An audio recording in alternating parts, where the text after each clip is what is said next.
Good morning, everybody. So I am hoping we'll be a little bit interactive today. So hopefully not everybody keeps your video off, but um, I'll call on you anyway and see if you're paying attention, maybe. So welcome. It's meeting 5 for building a culture of generosity. And our primary task today is going to be talking about follow-up. We'll talk a little bit about estate giving as well, because I just can't help myself. But we'll certainly talk about follow-up first, and we'll talk about any other questions, comments, concerns you have, as many of you, I think, are at least in the midst of, and several are probably following up on your appeals. Just a quick reminder for those of you that had Intent Sunday yesterday, kind of a reminder as to where we are and a reminder how we got here. In the last, for those of you that had Intent Sunday yesterday, your last week has been about asking. And I just want to remind us that the entire process was not about asking. We spent significant time focused on informing people about what we were doing, informing on generosity. I hope we spent significant time inspiring around generosity and around the mission and the ministry of the congregation. And it was only in the context of that we started to ask. The reason I bring that up, I had somebody contact me last week and said, somebody was really mad that all we wanted was their money. I said, let's back up a little bit and let's walk through how many weeks did we inform, how many weeks did we inspire before we ever asked them to even consider a gift. Okay, so it's interesting what people sometimes hear. And in my opinion, when somebody reacts that way, there's a whole lot more to unpack than simply the stewardship drive itself. Okay, their relationship with money, their feelings of inadequacy about their generosity, that's a deeper conversation than hallway in a church on a Sunday morning. So just kind of cautious there. The other thing is, so we're talking about follow-up now, and maybe I did something to cause people some irrational expectation. But I had a congregation leader contact me either late last night or this morning. I saw the message this morning, and they said, well, this just didn't work at all. It's like, well, time out. Let me hear what doesn't work at all means. And she said, we only got 50 intent cards back. We have 135 families that are currently giving, and we only got 50 cards back. And I said, it was your first week. Not everybody was in church this week. So it does take time. It takes a little bit more time. And I think I warned everybody about that. If I didn't, I apologize. But what we've discovered during these days is that people are being more generous than they've ever been, but response rates are slower than they've ever been. And so the follow-up effort, which we're going to talk about today, is more important and takes a little bit of time. Let me show you this congregation that did so poorly. At least that was this morning's, early morning's message. The messaging has changed now. In the chat, you will see how they actually did. I'm sorry, it was 32 intent cards returned out of 135. I still think they're doing just fine. So only 5 said we're staying the same. 3 offered that they're going to give less. I'm actually pretty thrilled when I see about 5 to 10% of people decreasing their giving, because that's reality. Well, it is for 2 of those 3 people. One of those people is one of those people that likes to pledge low and pay more, because they always like to outdo what they could do. But anyway, but 24 offered to increase their intents. They have over $18,000 of new money coming in from the first Sunday. Messaging is critical. The original message that this congregation was going to send out was one of, hey, we need to do this together. Why didn't so many of you return your intent cards? That's not the message we need to hear. The message we need to hear at this point is, we are so delighted at the generosity of this congregation. Our net increase currently is about $18,500 for next year's ministry. Let's keep that going. The average increase is, what's that, $700 average increase or something like that over the course of the year. That's not bad, right? And so what we want to do is find ways then to maintain that generosity level rather than scold people for not turning it in on time. I'd rather not scold people. I would rather get more generosity. So let's just kind of make sure. I often tell people, it's our story. Let's tell the best one we can. The best one we can is not that only 32 families returned an intent card. The best story we have right here, 24 out of 32 families increased their giving, and our net increase is over $18,500 for ministry next year. Right. And so let's make sure that that's our story.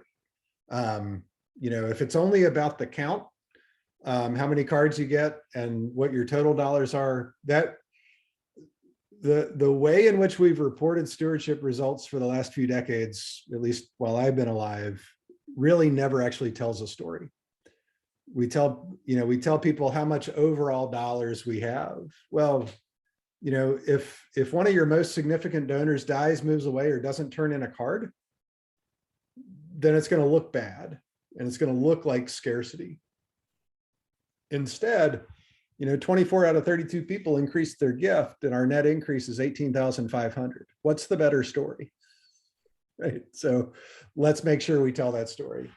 You also see in the Building a Culture of Generosity folder. I'm going to share it on my screen, but there is a follow-up document that offers you some sample text for how your messaging should go out. Okay, your messaging should not be, we only got 32 intent cards last week. Your messaging should be about how many cards, how many of them were about an increase, and what the expected increase is from those cards. Just so you know, we don't really, when you do your projected increase, you can do it off what somebody pledged last year, but it's better to do it off what you actually anticipate their giving to be this year, but we can get more into that if you want to. And then within this, you want to give people the way in which they can respond. If they can email the financial secretary what their intent's going to be, send them that. If you have a Google form for your form, send them that. If they have to return the paper copy, remind them when you send it to them and remind them how they can get a new copy if they need to. Let's try to make people's lives easy with this follow-up. And then I like to let people know that there's going to be a phone call next week or whatever to help stimulate people to respond, because urgency gets a commitment back. And for many people, the urgency is going to be not getting that phone call. And so, sometimes I say threaten the phone call, and it will drive your response. But we need to keep that in front of people. And a lot of times in congregations, people know that they can just outlast the stewardship drive. That if they just wait a week or two, you're going to, be quiet about it and not pay any more attention to it. I want people to know that we really do care about these intent cards. And we're going to keep telling people what others are growing by, to create that culture that there's abundance happening all around us, so that we do get the cards back. And if we don't get the card back, we've at least cultivated that person to know that there's generosity around, and they might want to consider increasing their generosity. Okay. So that's kind of a quick overview of where I am on follow-up. I think it'd be fun. Did anybody have Intent Sunday yesterday? Does anybody know anything yet?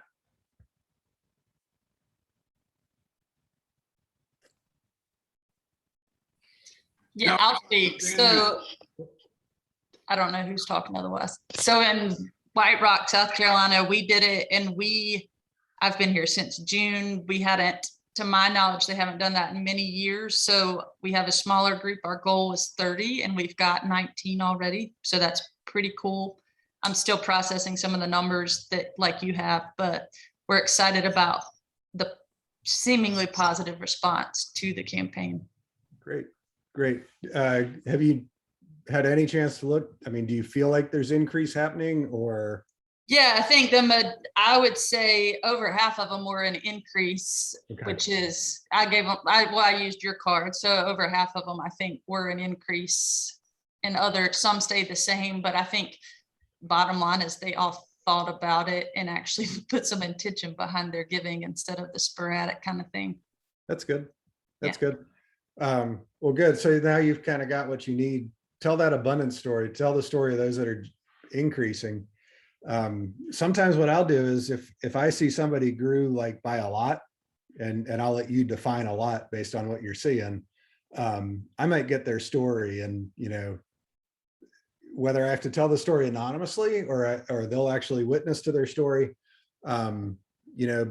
But it could be a story of somebody doubling their giving or growing by 20%. Like you've got to determine what's a significant growth there.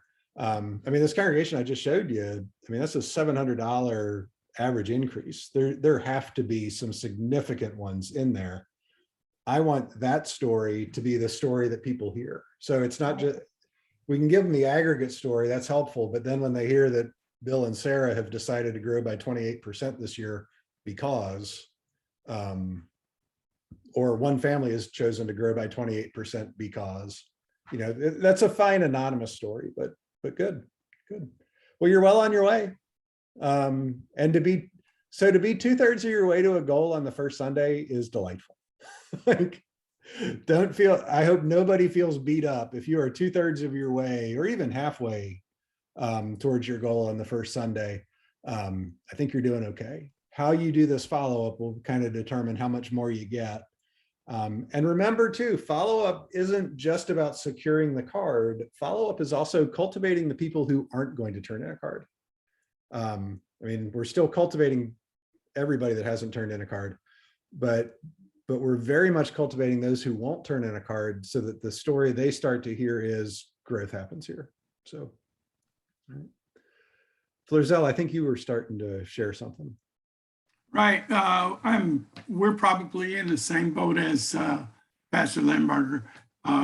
We've actually received more cards than we did the last opportunity 2 years ago.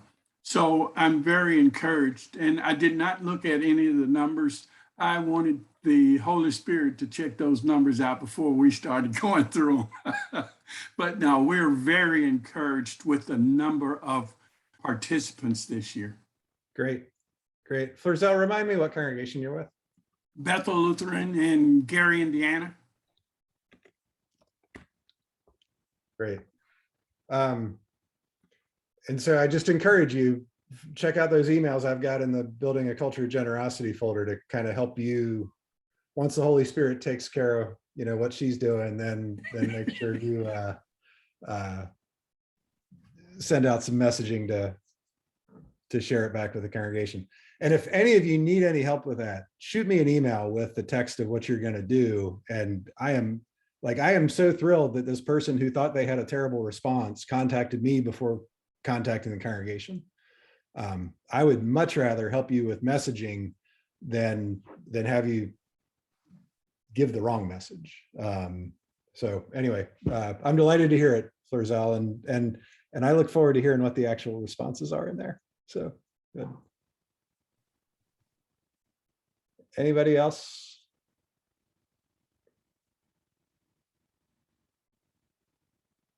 This is kind of like my favorite part of the whole program. So.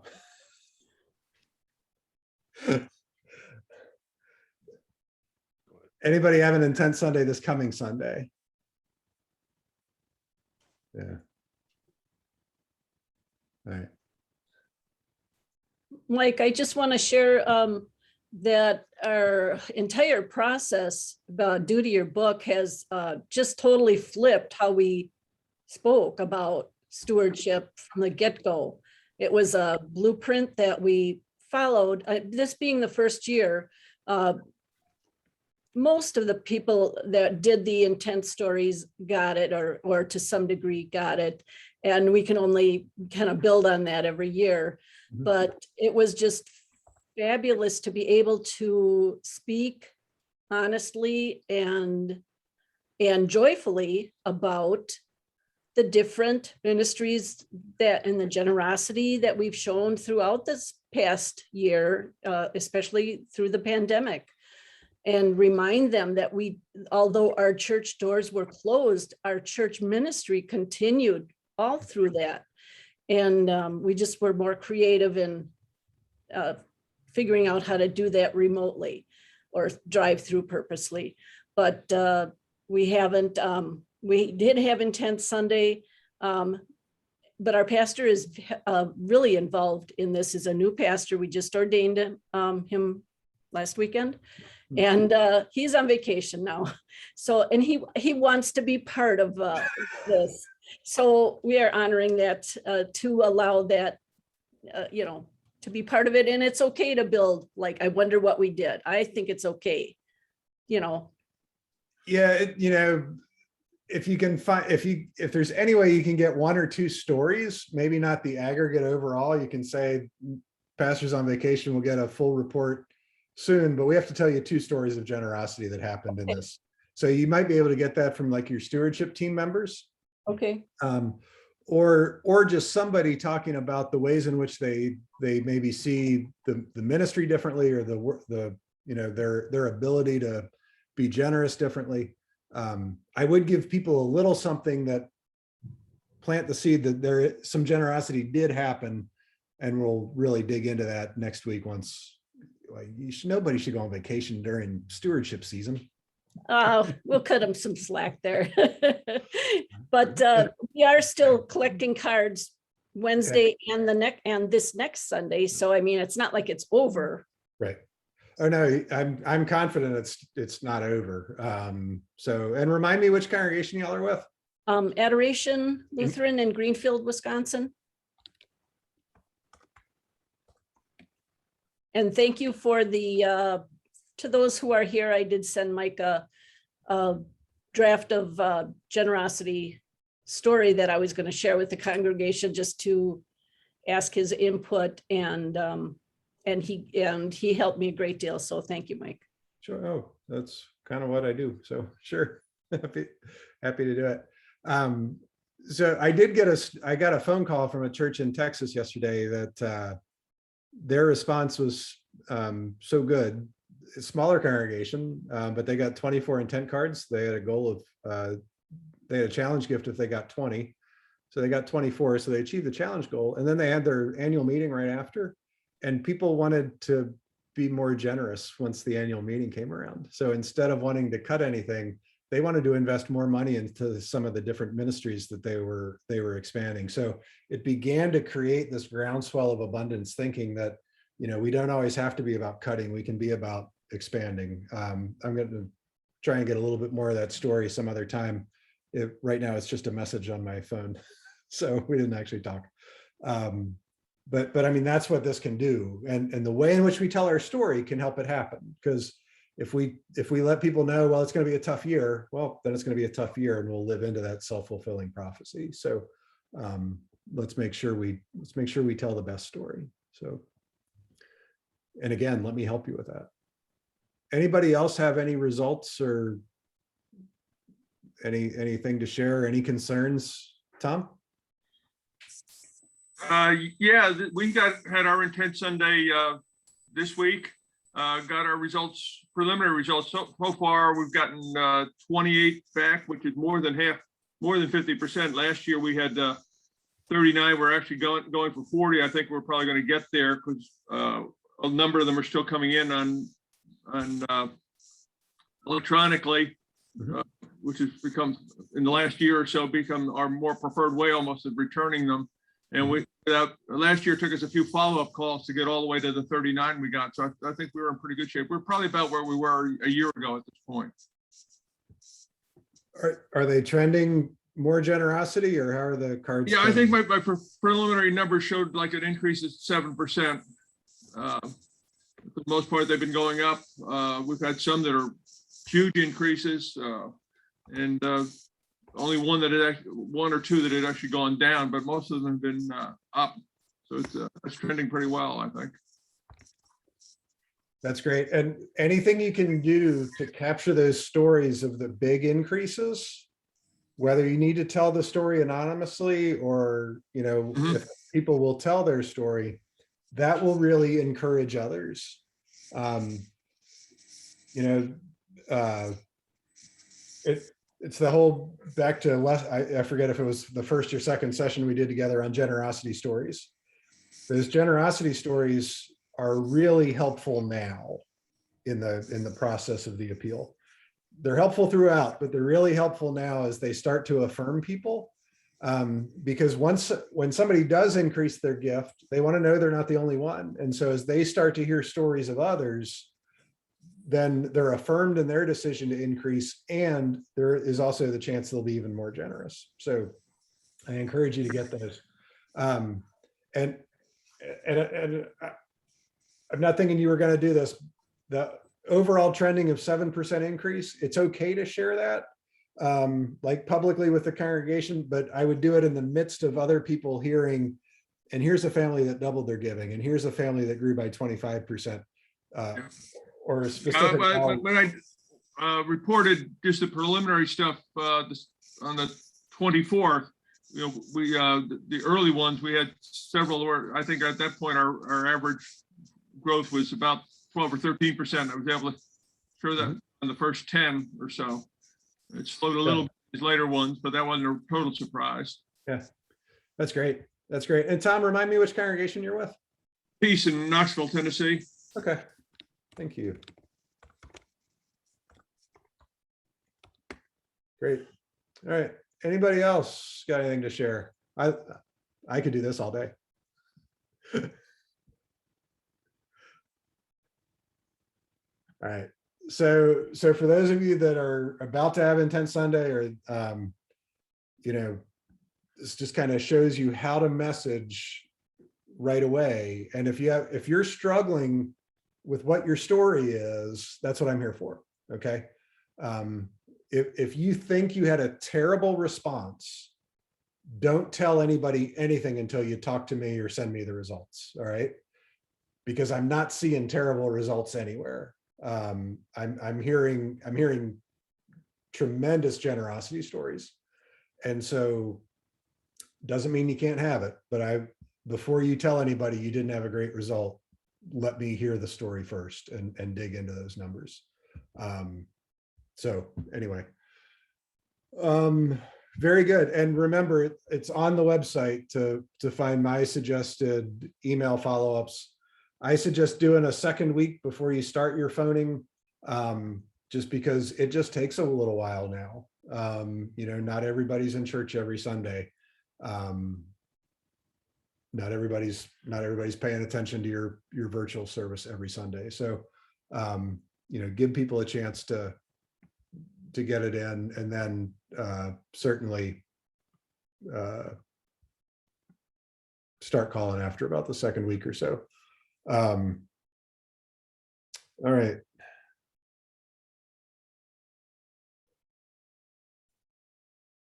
I think we're good on that. I want to talk just a minute about estate giving, just because I can't have a group of people thinking about this. And so some of you, I know your highest priority is still the completion of your intent process. But if you used my intent card, the one that was on the website, there was a question or a checkbox where somebody could say, I have, or I am interested in including the congregation in my estate plans. Okay. So it is possible that you used my intent card, but you took that off. It's possible that you used my intent card and asked the question and didn't know you did, because you didn't read it. But it's a question I would always have on an intent card in a stewardship drive. I forget the exact number. I need to look this up again, but I think it's something like $45 trillion is going to be passed from one generation to the next in the next 10 years. That is a tremendous amount of money. Some things in our tax laws have made certain gifts very advantageous to include a charitable component of. And it's my personal belief that congregations would be much healthier if they had a facility endowment to care for the ongoing maintenance and care of our facilities, and didn't need to burden our operating budgets with that, or burden a special appeal to have to raise money for a building. Okay. We seem to be having arguments across Protestantism now about whether you should have a building or not, which I think is just utterly silly. I think good ministry happens in building. I think good ministry can happen outside of a building, but the building isn't the problem. The lack of planning for an endowment to care for our facilities is really what the problem is. And what I mean by an endowment for facilities is a corpus of money that is going to generate growth and interest every year that you can spend that to care for the ongoing maintenance of the facility. Most of our congregations, if we had somewhere between $1.5 million and $2.5 million in endowment for facility, we would have plenty of money to take care of all the ongoing maintenance for our buildings, including the exciting things like paving parking lots, replacing HVAC units, and re-roofing a building. Okay. These are things that congregations will contract me for to help them raise money for. I would rather you build an endowment and not need to do that. All right. And by the way, I hope I never have to do another campaign for paving a parking lot. It is the most boring money I think I ever raise. Parking lots are important, but holy cow, they're expensive, and it's just asphalt and nobody knows you did it. 3 months after it's done, they just always assume that the parking lot's always been in that condition. So the average Lutheran, most of you are Lutheran, and this is the statistic I have. The average Lutheran, when they do planning with the ELCA Foundation, leaves $300,000 to charity through their estate, with 100,000 of that going to the congregation. Okay, so most of the synods represented here, as far as I remember, have an ELCA Foundation representative that works your territory, that will meet with people for free of charge and help them do their estate planning. And the average person they work with will leave $300,000, with 100,000 of that coming to the congregation, which means on average, most of you only need 15 to 20 families to leave you a gift in their estate, and you will fully fund a facility endowment to care for your building. Now, certainly $100,000 average gets skewed. A former client of mine that I talked to, I think it was last week, had a very generous woman leave him $1.5 million in single gift. Had a congregation in Detroit have somebody that they were told was destitute. She left them 25% of her estate, which was $30,000, which I don't care who you are, $30,000 is a nice gift. And so, but the reason churches will get these gifts, we will get a few gifts by being lucky, right? And by that, I mean, somebody will include you in their estate plans and you did nothing to help them along that journey, all right? But the more people will include you in their estate plans when you have a plan of what you would do with it, and you let them know that those types of gifts are needed, all right? So, and what do I mean by a plan and telling them that? We need what's called gift acceptance policies, which state what will happen when a large estate, when any gift comes in that is not designated, okay? The congregation I worship at, we got a large gift. Her name was Ruth. And I don't know if anybody knew it was coming. We were not prepared for it. The council said, well, why don't we just use that to pay off the mortgage? And I jumped in and I said, well, it'd be great to get rid of the mortgage, but it's not fair for Ruth to pay the whole thing. Said, how about you give us the chance to join Ruth's generosity and use it as a dollar for dollar match, which we did. We're now debt free and we had some money left over, which I think was a great thing. But we needed plans. So gift acceptance policies just states where a gift is going to go when it comes in, right? Whether that's 100% to an endowment, whether it's 80% to an endowment and 20% to an immediate party or other ministry activity. You just state what you're going to do with money before it shows up, which tells a donor you have a plan. Then the other thing, if you're going to have an endowment, you need to have endowment bylaws, all right? The ELCA Foundation is able to help you create those items, okay? It usually takes them about 2 meetings with you. They can do it virtually, and you can create those pieces. I prefer not to do what's called the mission outreach endowment, which is just giving money away to the community first. I love community partnerships, but I think just giving money away to the community, that's the job of our community foundations, not the job of our churches. I don't think you should look at those until you've got your facility taken care of. The reason I care so much about the facility piece is the generation that's going to pass away next, in general, likes facilities more than the generations coming after them. And so ministry outreach, I think, will continue to be an easy ask of people.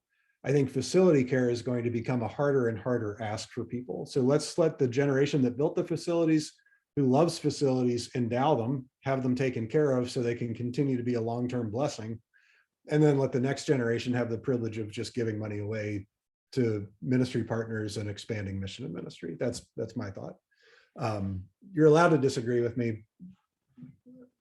I'll argue back, but you're allowed to disagree with me. So that's how I would do it.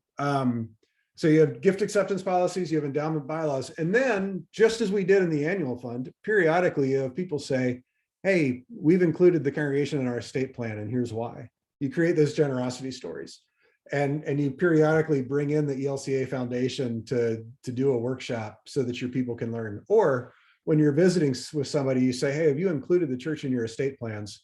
Here's a way you might want to, well, your best thing would probably be to say, can I introduce you to the ELCA Foundation rep? Or better, you could say, will you join me in including the congregation in your estate? And then that's a much better way to go, actually. And then introduce them to somebody that knows how to do the planning. You never have to learn how to do the planning.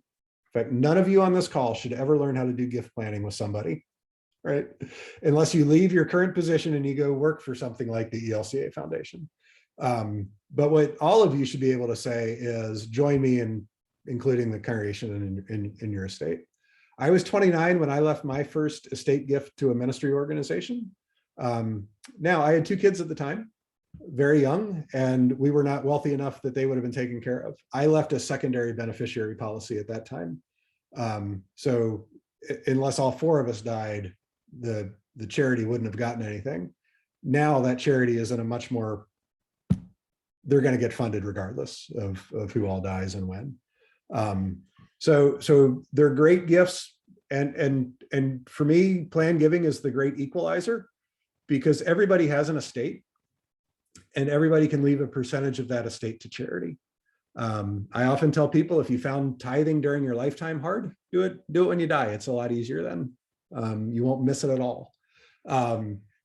It's also helpful, like my daughter was home, I think it was last week, and she decided she wanted to let me pay for her tire rotation and oil change. And I was like, you realize that every time you ask me to do stuff like this, I take more and more of the estate and give it to charity and not to you, right? And so she's had that lesson throughout her life, that she's not getting everything, because I think I've done my share for them.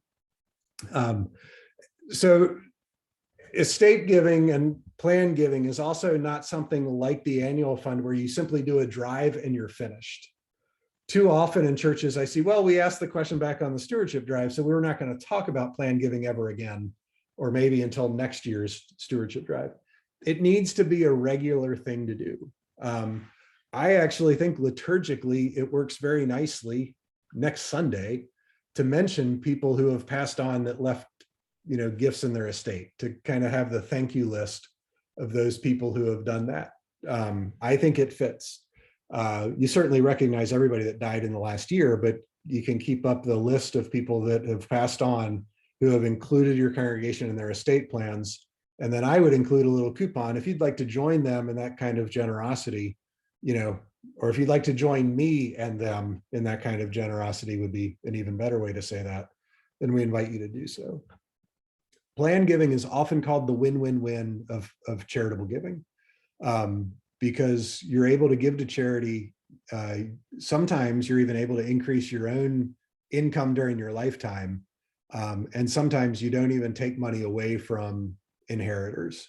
There are things called remainder trust, charitable remainder trust. There's charitable gift annuities that will actually pay you income during your lifetime, and even your heirs for a period of years before the gift actually comes to charity. And our tax code, if you have a regular IRA or 401k, a person inheriting that is going to pay income tax on. A charity inheriting that will not. Okay. So one of the best gifts anybody can give is directly from an IRA or a 401k because of the tax consequences. So this presentation isn't designed to give you everything you need to do to run a planned giving activity in your congregation. It's designed to let you know that it's the next thing that we should be thinking about, that we need not forget planned giving as an important topic.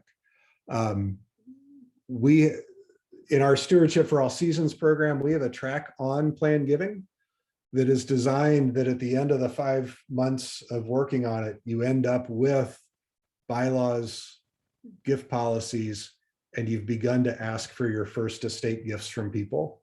And you've had your first people sitting down with a gift planner, making their plans known. Again, planned giving has nothing to do with wealth. It has to do with intentionality for a particular congregation. If you're a congregation that still has charter members living, you should be working on planned giving. And I mean, anybody is eligible, but certainly charter members are people that end up with a different level of devotion to a congregation than sometimes just general members do. So anyway, well, I can go on. I'm not. $100,000 average gift. Did I mention that part? Like, that should be enough to get our attention. And again, the best way to ask for an estate gift is to say, hey, will you join me in including the congregation in your estate plans? So questions about that?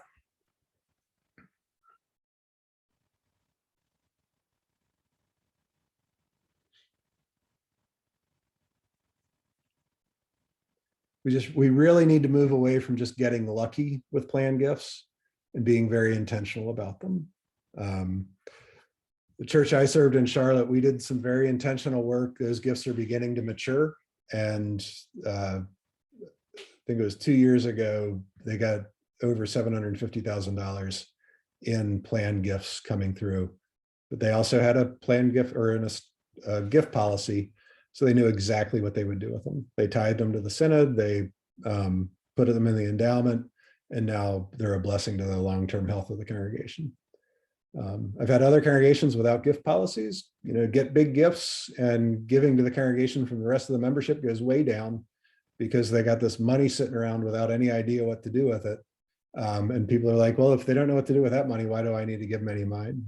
And so having a large endowment is not the same as having money you don't know what to do with. Having a large endowment for facility care, every dollar in that endowment has a purpose, and it's to care for your facility. And so people still need to give because the endowment's only covering the facility. We got other ministry to do as well. So other questions, comments, concerns?